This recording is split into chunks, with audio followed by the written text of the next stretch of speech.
J'ai déjà goûté à la cigarette, oui, sauf que moi je détestais ça, tandis que d'autres ont aimé ça et ont continué à en fumer. C'est à eux autres que le vidéo va s'adresser aujourd'hui. Up out of there. Ain't nothing but a gangsta party. Oh shit. You done fucked up, man. You done put two of America's most wanted in the same motherfucking place at the same motherfucking time.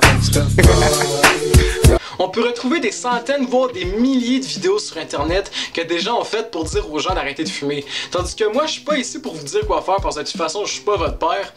Mais dans cette vidéo-là, je vais vous donner 10 aspects négatifs que la cigarette peut entraîner sur votre vie sociale, sur votre santé, peu importe, que j'ai retrouvé sur internet. Puis vous allez décider vous-même si c'est bon ou non de continuer à fumer la cigarette. Le premier effet négatif que j'ai pu trouver, mais que vous connaissez tous déjà, c'est que fumer des cigarettes, ça coûte de l'argent. Oui, je vous le dis, ça coûte de l'argent, c'est pas gratuit. Fait que là, moi, je suis allé voir sur un site pour savoir les statistiques du Canada, puis là, je dis bien du Canada, combien un fumeur modéré, là, tu sais, un fumeur moyen, pas un gros fumeur, un fumeur moyen, pouvait dépenser d'argent dans sa vie pour des cigarettes. Puis là, les statistiques parlaient qu'une personne qui va commencer vers l'âge de 16 à 17 ans, puis qui va s'arrêter de fumer vers l'âge de 80 ans, va dépenser en moyenne, puis là, sérieux, je suis encore sous le choc un peu parce que c'est vraiment un gros montant, environ 140 000 $. Je sais pas pour vous, mais moi je trouve que c'est pas mal d'argent pour quelque chose qui est complètement inutile pour vous. Mon effet négatif numéro 2, c'est qu'en moyenne, un fumeur régulier, puis là je dis bien régulier, là, qui va fumer approximativement toute sa vie, va avoir 10 ans de moins à vivre qu'un non-fumeur. Mon effet négatif numéro 3, jaunissement des dents et mauvaise haleine. Mon aspect numéro 4, c'est que près de 85% des cancers du poumon sont causés par le tabac. Mon effet négatif numéro 5, vous le savez peut-être pas, mais la fumée secondaire est encore plus toxique que la fumée que vous allez respirer. Pensez à vos proches. Mon effet négatif numéro 6 est que le tabac est l'un des principaux facteurs de risque de maladies cardiovasculaires. Mon effet négatif numéro 7 est que la cicatrisation de vos blessures est 3 fois plus longue pour un fumeur que pour un non-fumeur.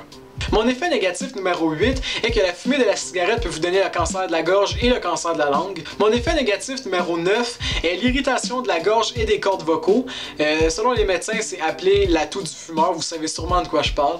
Selon moi, l'effet négatif numéro 10 est le pire parce que sans lui, vous n'auriez pas tous les effets négatifs que je vous ai mentionnés avant. Pour moi, c'est la dépendance le pire.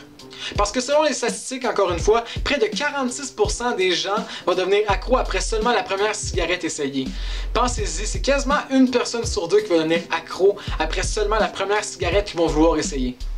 L'idée de faire une vidéo sur la cigarette m'est venue parce que tout récemment encore, je me promenais dans la rue, puis là, je vois qu'il y a un petit garçon qui vient vers moi, puis là, je me demandais qu'est-ce qu'il veut, fait que là, il a commencé à me parler, mais j'avais mes écouteurs, fait que là, j'enlève mes écouteurs, puis là, il me demande si j'ai un lighter. J'ai dit, ben pourquoi tu veux un lighter? T'as comme 10 ans, 11 ans, puis c'est vraiment vrai, il avait vraiment cet âge-là à peu près. Puis il était pas super grand non plus. Fait que là, il me dit, c'est pour allumer ma top. Là, j'ai dit, tu fumes toi? Tu sais, il était tout jeune. Puis là, à partir de ce moment-là, ça m'a marqué parce que il était tout jeune. Puis là, je me suis dit, calique, tu sais, ça commence donc bien jeune à fumer maintenant, les gens. Fait en tout cas, ça m'a resté surpris, puis j'ai décidé de faire une vidéo là-dessus parce que sincèrement, je trouve que c'est rendu pas mal trop populaire la cigarette. Donc pour conclure la vidéo, comme je fais toujours, je vais vous inviter à partager la vidéo sur votre mur Facebook, ou tout simplement sur le mur d'une personne que selon vous il fume trop, ou peut-être même sur le mur d'un petit enfant qui selon vous est trop jeune pour fumer la cigarette. Aussi, je vais vous inviter à, si vous avez aimé la vidéo, de mettre un pouce dans les airs. Aussi, ben... c'est pas mal ça. Fait que je vous souhaite de passer une bonne journée ou une bonne soirée. Ciao tout le monde.